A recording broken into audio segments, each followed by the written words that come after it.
Welcome, friends. I am Yogesh Prajapati from English Language Teaching YouTube channel. Welcome you all. Today we are going to study unit number 5 and unit number 2 of Standard 12 English. Friends, as you see on the screen, the title of the poem is No Manner Foreign. This poem has been written by James Kirkup. As the title shows us that nobody is a foreigner. Nobody is a foreigner એટલે કે કોઈ વિદેશી નથી, પરદેશી નથી, પારકું નથી, પરાયું નથી. Even if you see the picture that is on the screen, you can understand the message or the idea of the poem. What do you see? Here the earth is there, and around the earth, what do you see? Different hands are there, and hands are all interlinked with one another. And the most interesting thing is that the color of the hands are not the same. As you see, the color of the hands are different. No hand is common or same, right? So our earth is made of different kind of people. આપણી ધરતી માતા, આપણી પૃથ્વી કેટલાય પ્રકારના લોકોથી વસેલી છે અને એ બધાએ હળીમળીને રહેવાનું છે અને કોઈ આપણા માટે પારકું નથી, પરાયું નથી, પ્રેમથી રહેવાનું છે. In short, this poem gives us the message of universal brotherhood. વસુધૈવ કુટુંબકમની ભાવના સમજાવતી આ જેમ્સ કિર્કપની પોએમ આપણે શીખવા જઈ રહ્યા છીએ. તો late start the poem with the words of the poem. Vote is the first word? beneath. Beneath means English में कहिए तो under, your or below. This word is important from the exam's point of view. Keep in mind, beneath, important word. The second word is harvest. Harvest means produce or footage. In Gujarati it is called fasal. The third word is starved. Starved means ભૂખ, તકલીફ યા suffering કહીશું આપણે. The next word is recognize. Recognize means ઓળખવું or identify somebody. Dispossess કરવું means વંચિત કરવું, deprive કરવું. This word is also IMP for exam. The sixth word is betray. Betray means in English it is called be disloyal. In Gujarati દગો કરવો, વિશ્વાસઘાત કરવો. This word is also important for the exam's point of view. Seventh, condemn કરવું, નિંદા કરવી, criticize કરવું. Also important from the exam's point of view. Okay. Defile means ભ્રષ્ટ કરવું, spoil કરવું or taint કરવું. Defile કરવું યાદ રાખજો, spoil કરવું આ એક્ઝામમાં પૂછી શકાય એવો શબ્દ છે, defile કરવું. Last word is outrage. Outrage means અત્યાચાર કરવો, violate કરવું, ભંગ કરવો.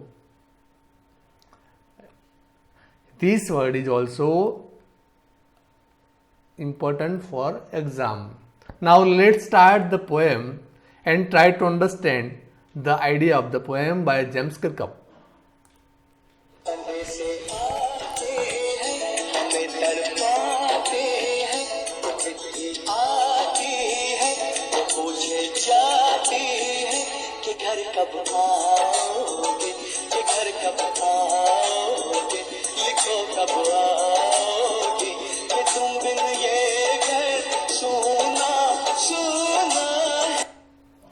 મિત્રો, આપણે આ બોર્ડર ફિલ્મના ગીતનું બે લાઈનો કેમ સાંભળીએ આપણે વાત કરીએ તો, if you remember this film Border, in that film the soldiers feeling, soldiers heart, સૈનિકનું હૃદય શું વિચારે છે, કેવી લાગણીઓ અનુભવે છે, એની અભિવ્યક્તિ સુંદર રીતે આ ફિલ્મમાં કરવામાં આવી છે. દેશ પ્રેમની વાત પછીની વાત છે, પણ એમાં દરેકે દરેક સૈનિકને પોતાનું ઘર, પોતાનું વતન, પોતાનું ફેમિલી, પોતાના સંબંધો, પોતાની ઈચ્છાઓ હૃદયમાં ધરબીને દેશ માટે લડવાની વાત કરે છે.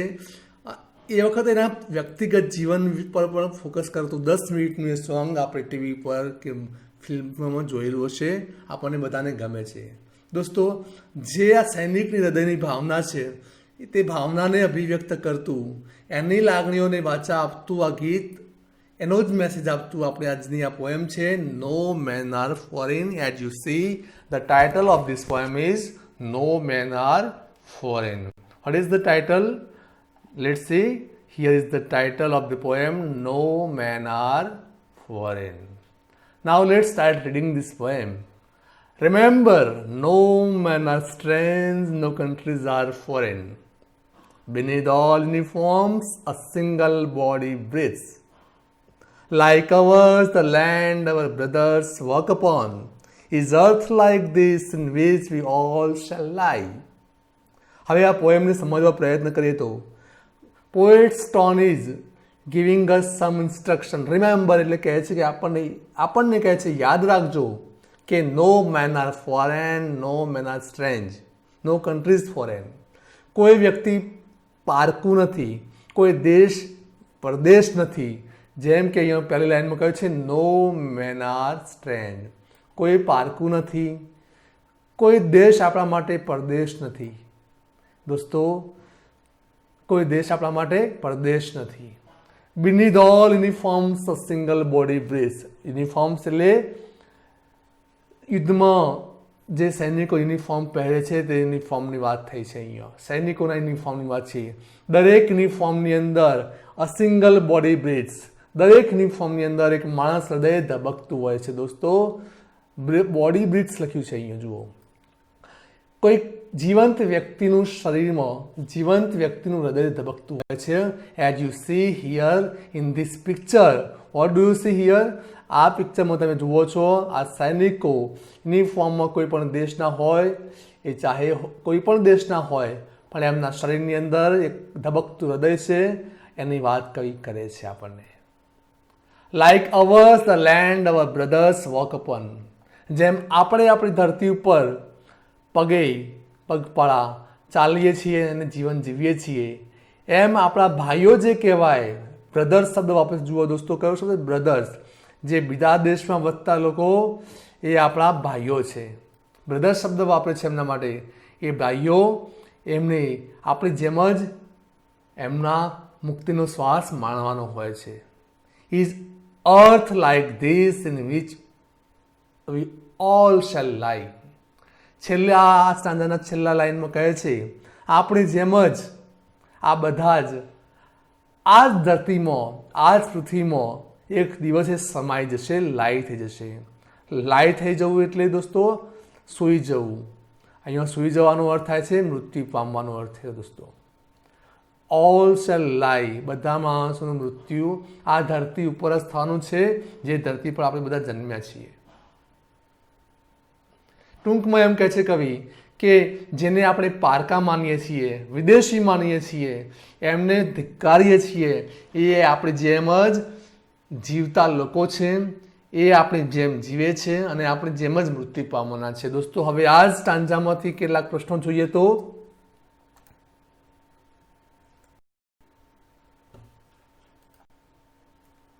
the first question is, does different uniform means that all men are different? અલગ પહેરવેશ, અલગ યુનિફોર્મ પહેરીએ એનો મતલબ આપણે ડિફરન્ટ હોઈએ છીએ ખરા?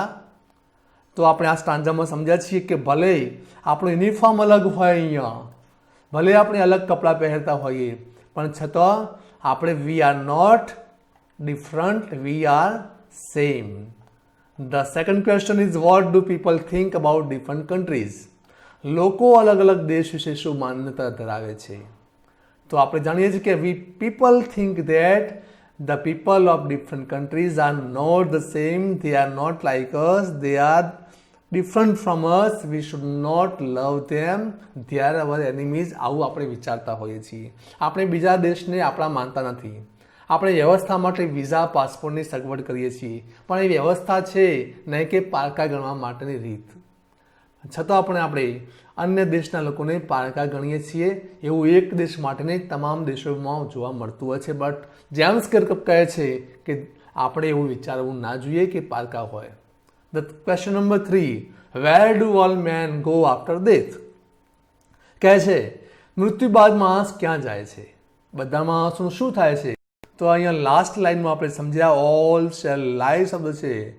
All shall go into the mother earth lap. માતા ધરતીના ખોળામાં બધા સમાઈએ છીએ. આપણે દેશ અલગ છે પણ ધરતી માતા તો એક જ છે, એમાં આપણે જઈએ છીએ after death. Next stanza let's see. They too aware of sun and air and water are fed by peaceful harvest, by words long winter starved. Their hands are ours, and in their lines we read a labor not different from our own. શું કહે છે poet? એમ કહે છે કે they too aware of our sun, our air, our water. એમ કહે છે કવિ કે જેમ આપણે સૂર્યના સહારે છીએ, હવાના સહારે છીએ, પાણીના સહારે છીએ, એ તમામ જરૂરિયાતો દરેક દેશના દરેક વ્યક્તિની રહેલી છે. આપણું કોમન લાઈફ જીવી રહ્યા છીએ આપણે બધા. We are fed by peaceful harvest. આપણે શાંતિનું અનાજ ખાવામાં માનીએ છીએ. આપણું ભરણ પોષણ શાંતિથી થાય છે, શાંતિથી ઉગેલા અનાજથી આપણું અનાજ, આપણું શાંતિનું ફસલ જ આપણને ગમે છે. By wars long winter starved. અહીંયા લખ્યું છે વોર શબ્દ છે. વોર એટલે યુદ્ધ. બે દેશ વચ્ચેની લડાઈ થાય તો જેમ આપણા દેશનું યુદ્ધ થાય તો આપણા દેશમાં ભૂખમરો થાય, સ્ટાર્વિંગ થાય, તકલીફો થાય.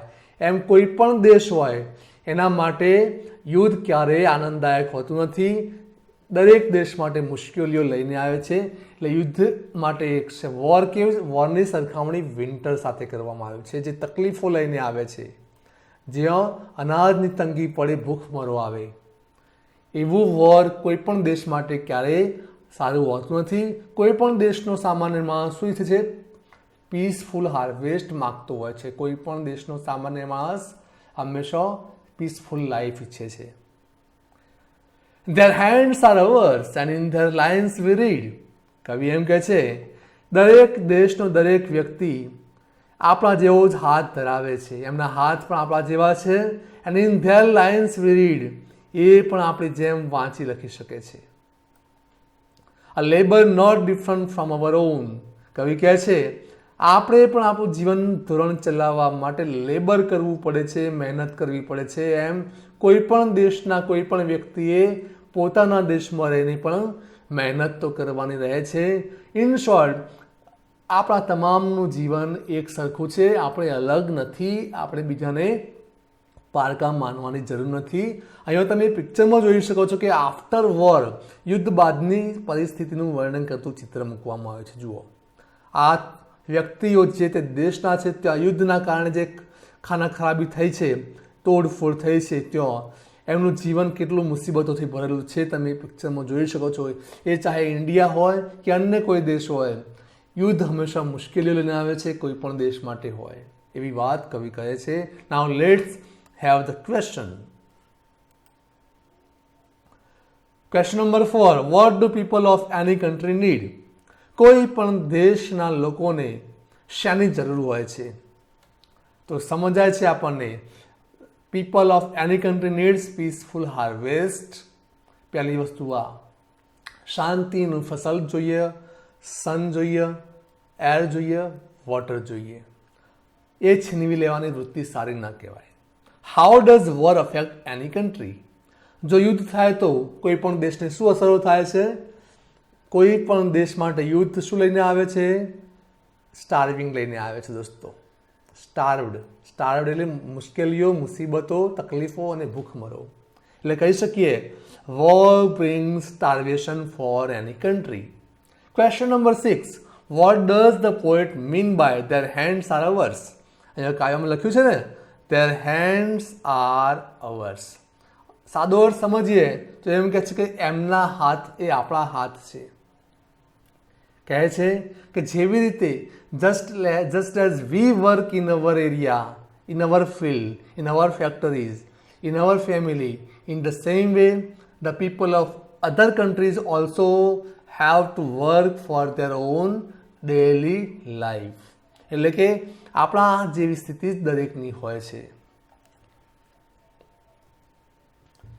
Remember, they have eyes like ours that wake or sleep, and strength that can be won by love. In every land is common life that all men recognize and understand. શું કહે છે પોએટ? યાદ રાખો કે એ લોકોની ice પણ આપણા જેવી જ આઈસ છે, આપણી જેમ આંખોથી જોવે છે બધા. એ આપણી જેમ આંખો ધરાવે છે, સવારે આંખો ખોલે છે અને રાત્રે સ્લીપ કરે છે, ઊંઘે છે, આરામ કરે છે. આપણે જેવા જ એમની પાસે એનર્જી છે, શક્તિ છે. અને કોઈ પણ શક્તિને પ્રેમથી જીતી શકાય છે એવું કવિ કહે છે, બાય લવ. શું કહે છે? શક્તિને જીતવા માટે પ્રેમથી જીતવાની જરૂર છે, નહીં કે યુદ્ધ કરીને. In every land is common life.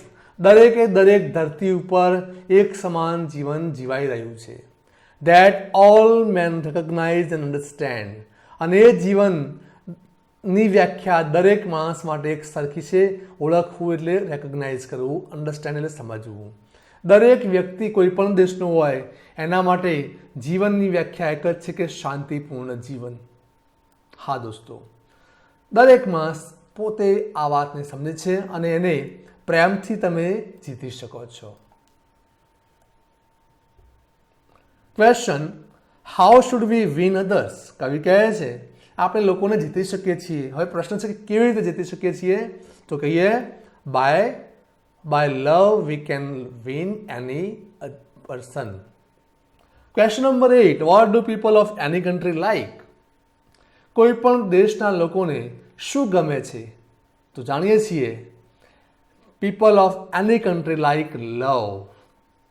Vote? લવ.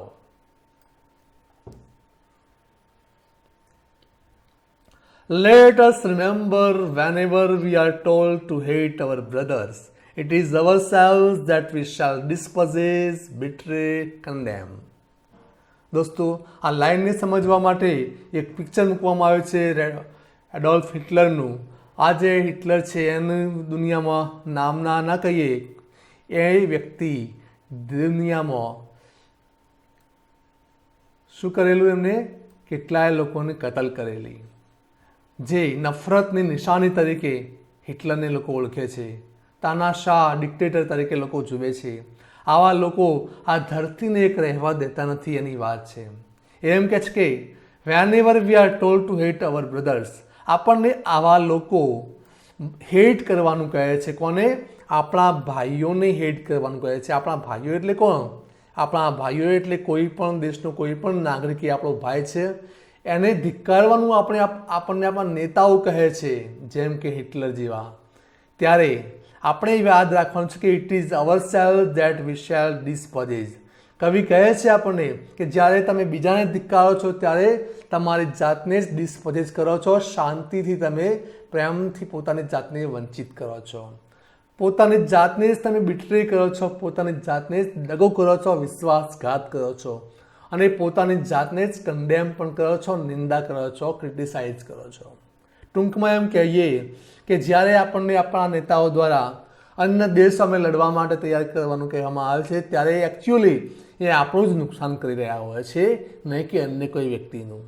તો કવિની સલાહ છે કે આપણે અન્ય લોકોને પારકા ન માનતા એમને ધિક્કારવા ન જોઈએ, એમની સાથે હળી મળીને રહેવું જોઈએ. Now have the question. Question number 9, what are we told by others? આપણને આપણા લીડર્સ દ્વારા શું કહેવામાં આવે છે? તો જાણીએ છીએ we are told to hate our brothers. આવું આપણને કહેવામાં આવે છે. Question number 10, whom do we harm if we harm others? પ્રશ્ન છે આપણે બીજાને નુકસાન કરીએ છીએ ત્યારે કોને નુકસાન થાય છે ખરેખર? તો જાણીએ છીએ if we harm others we harm ourselves. કોને? જવાબ જુઓ, અહીંયા છે જુઓ, we harm ourselves. આપણી જાતને જ આપણે નુકસાન કરતા હોઈએ છીએ. Remember, we who take arms against each other, it is the human earth that we defile. Our hells of fire and dust outrage the innocence of air that is everywhere our own. Remember, no men are foreign and no country strange. શું કહે છે poet?